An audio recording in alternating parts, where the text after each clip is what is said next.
guys, I have a quick little video for you today about sharing your thinking about reading. Our objective for today is I can share my thinking by talking and writing about a book.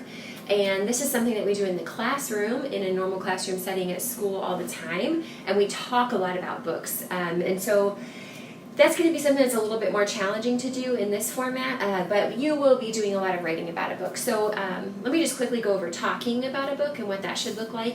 If your teacher gives you an assignment maybe on a Nearpod or asks you to record yourself on Google Classroom or some other app or something like that, if they ask you to record your thinking about a book, they're pretty much looking for the same things as they are when they're asking you to write about a book, and that is for you to just answer the question that they're asking you really well. They want to hear your thinking, they want to hear details for your thinking, and they want to hear reasons and evidence to support your thinking. The reason that we teachers look for those things is because we don't always know all the books that you read. I don't know if you know this, but teachers haven't read all of the books that there are in the world. So sometimes when you're reading a book, we haven't read that book before.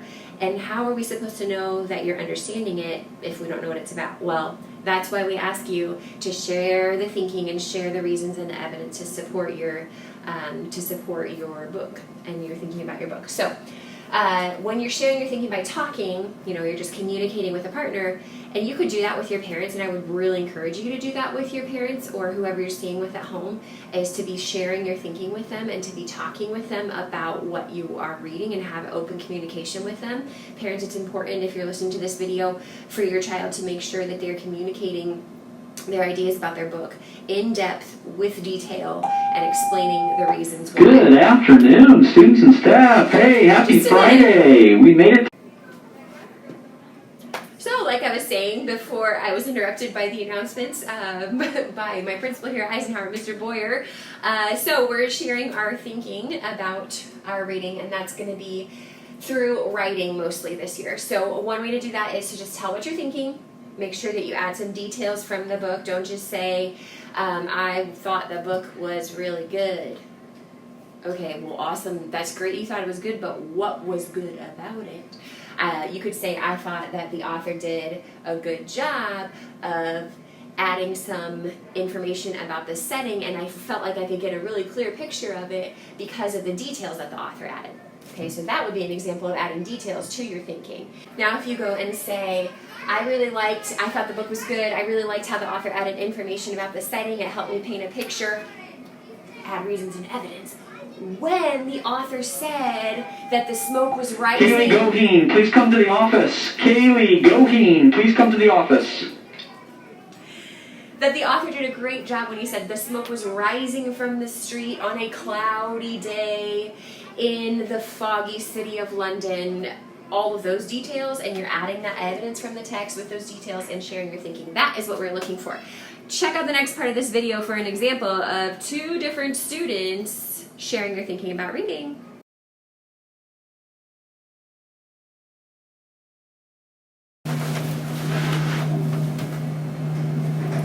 I mean, this book, it's got some pages in it.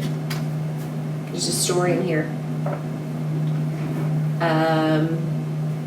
There's a boy and a girl in the story.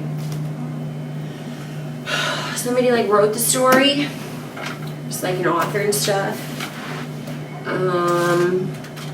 So we've got some pages I've been reading. Yeah, just reading over and over again. It's really this part right here. Wait, just let me find it. Oh yeah, he said the walls are really thin. I thought that was really moving. It's a good book.